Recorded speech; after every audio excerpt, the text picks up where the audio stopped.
கெடி serial fans எல்லாருக்குமே இன்றைக்கி ரொம்பவே சூப்பரான ரிவ்யூவோடு தான் வந்திருக்கேன். அந்த ரிவ்யூவை பார்க்கலாங்க. நம்ம கார்த்திக் எப்படியாச்சும் நகையை கண்டுபிடிக்கணும் அப்படின்னு போராடிட்டு இருக்காங்க.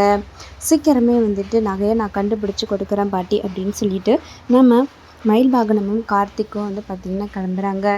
ஸோ அங்கேருந்து பார்த்திங்கன்னா நம்ம பாட்டி வீட்டில் வந்து அந்த திருடனோட கழுத்தில் இருந்த புலி பல்லுன்னு சொல்லுவாங்க இல்லையா, ஸோ அந்த பல் தாய்த்து வந்துட்டு அந்த வீட்டுக்குள்ளே கிடக்குது.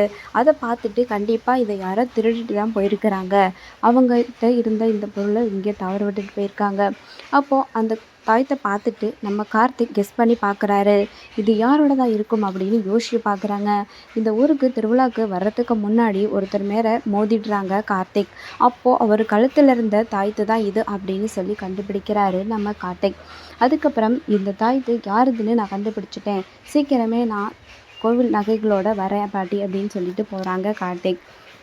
அதுக்கப்புறம் ஒரு உசரமான ஒரு பில்டிங் மேலே ஏறி நின்று பார்க்குறாங்க. கண்டிப்பாக அவன் இந்த திருவிழாவில் தான் இருக்கணும் அப்படின்னு சொல்லிட்டு. அப்போது நம்ம கார்த்திக் வந்து கண்டுபிடிச்சிடுறாரு, அந்த பச்சை சட்டை போட்டவன் தான் அவன் திருடியிருப்பான் அப்படின்னு சொல்கிறாங்க. அப்போது பார்த்திங்கன்னா மயில் வாகனம், நீ கீழே போங்க தம்பி, நான் இங்கேருந்து உங்களுக்கு ஃபோன் கால் மூலமாக அவள் எங்கெங்கே போகிறான்னு சொல்லிட்டு உங்களுக்கு சொல்கிறேன் அப்படிங்கிறாங்க. ரொம்ப சூப்பர் ஐடியா சொல்லிட்டீங்க அப்படின்னு சொன்னோடனே, சரி சரி போங்க அவன் போயிடப்போகிறான் அப்படின்னு சொல்கிறாங்க.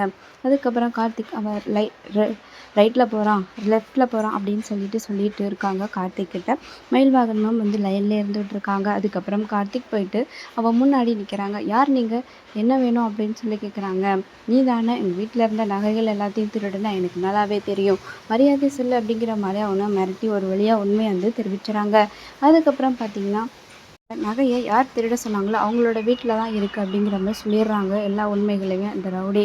அதுக்கப்புறம் அந்த வீட்டுக்கு போயிட்டு நம்ம கார்த்தியும் மயில் வாகனமும் அங்கே இருக்க நகைகள் எல்லாத்தையும் நல்லபடியாக வந்து காப்பாற்றி கொண்டு வந்துடுறாங்க. நம்ம பாட்டி முன்னாடி கொண்டு வந்து அந்த நகைகளை கொடுத்துட்றாங்க. அதுக்கப்புறம் வந்து கண்டிப்பாக இவங்க லேட் பண்ணுறத பார்த்தா நகை எதுவும் மிஸ் ஆயிடுச்சோ அப்படின்ற மாதிரி நம்ம சந்திரா சாமுண்டீஸ்வரிக்கிட்ட சொல்லிக்கிட்டு இருக்கிறாங்க.